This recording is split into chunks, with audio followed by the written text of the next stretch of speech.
Mario Speedwagon for your third Friday after Thanksgiving. Another red wave warning, meanwhile, for the Democrats. Politico now reporting how, quote, the Democratic brand is broken and the infrastructure bill isn't fixing it, while Biden voters apparently have no clue what the party actually stands for.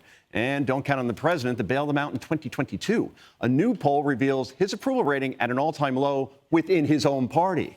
Let's go to the Democrat at the table, Jesse. Lucky me. Yes. What can Democrats possibly do to avoid, forget wave, the red tsunami that is coming in 2022? Because remember, President Obama, even passing Obamacare, lost 63 seats in 2010. Donald Trump lost 43 in 2018, despite the tax cuts. So you got to figure here, you're looking at 60, maybe 70 seats gone. So not just losing the House, but Republicans having a strong majority. And then the Senate, one seat has to flip. Right. And then you get Cocaine Mitch back as your majority leader. Cocaine Mitch feels like he never went away from me.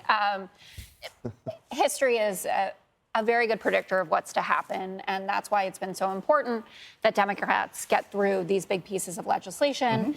You know, we have Build Back Better if it gets through the Senate, the American Rescue Plan, and then the bipartisan infrastructure plan, which is a win for both sides there. But Democrats are definitely nervous about this. You know, three key categories of focus: independence. If you look at the results out of New Jersey and Virginia, that's a big problem. Looking at where the Hispanic vote is going, that's trending much more conservative, whereas the Asian vote is actually drifting more Democratic. And then looking at what's going to go on with those moderate Republicans and the white college-educated men specifically who did come over to vote for Joe Biden after Trump and seem to be shifting back. I am hopeful that people can just message on the policies and also show the empathy and the concern that Joe Biden won on in 2020. Because, yes, COVID was obviously a huge part of that. But the attitude was even more important, which was, I hear you, I see you, I feel what you're feeling. Okay, Sean, as the former member of Congress here, here's the thing about the infrastructure bills where I push back, that even if this next one does pass, it's another couple $1 trillion into the economy. You have Jen Psaki laughably saying that no economist says that it will add to inflation, adding these trillions. Of course, you know, plenty of economists are saying that. You take Econ 101, you know that. But even if we look at the infrastructure bill in terms of roads and bridges and power grids, right? Those things will take many, many years to either upgrade or fix or add, right? And once it is upgraded, let's say, in other words, no one's ever saying, you know, my power hasn't gone out for a while. The power grid's working pretty well. Or, boy, that bridge didn't collapse when I just drove over it. I got to thank Joe Biden for that. In other words, I don't think that these will even have a positive impact, even when they're passed and even by the time they're even built, because people expect their government to have these things running well anyway. Well, the problem is Democrats didn't reform the way that we get approvals for these projects, so they won't happen for 10 years, so people won't see the results of them. Right. And so, Jessica, I would disagree with you in that it's not the messaging of the policy, it's the policy itself that people don't like. And when you look at things that people care about, they care about the economy. They care about inflation. And you look at borders, inflation, crime, COVID, energy, the withdrawal from Afghanistan.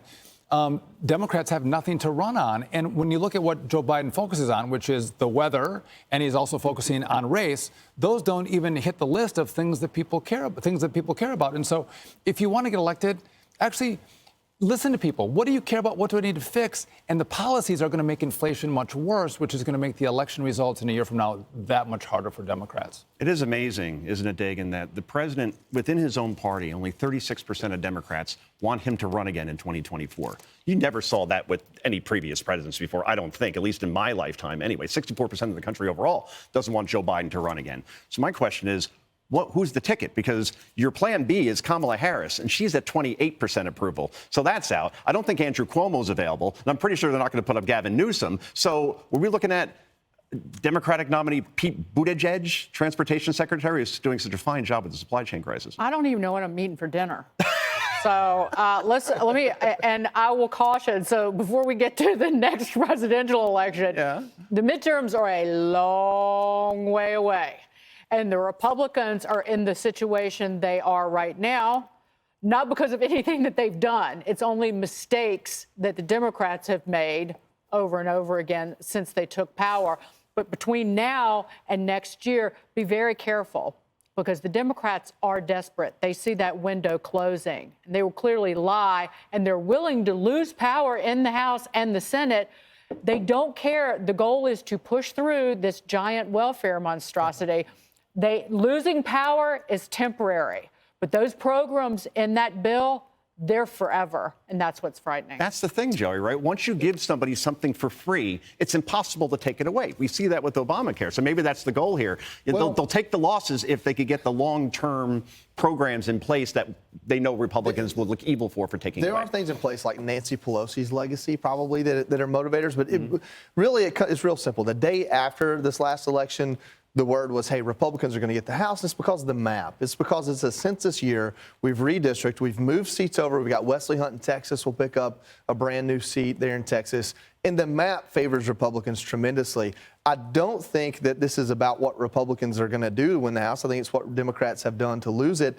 But I don't think Democrats can do anything to win it at this point. I think it will go red, especially the House. And it's really because of the technical side of it, where the map has landed. It just happens to be Democrats also coughed up a big nothing burger and a bad taste in everyone's mouth. And so now everyone are favoring Republican policies again. It's always a referendum on the party in power, no question about it. By the way, why can't I be Joey? In other words, I'm still a Joe. You get to be a Joey. It sounds younger. It's always been Joey. Okay, very good. Day one right here. I'm Joe Concha. Hey, Sean Hannity here. Hey, click here to subscribe to Fox News YouTube page and catch our hottest interviews and most compelling analysis. You will not get it anywhere else.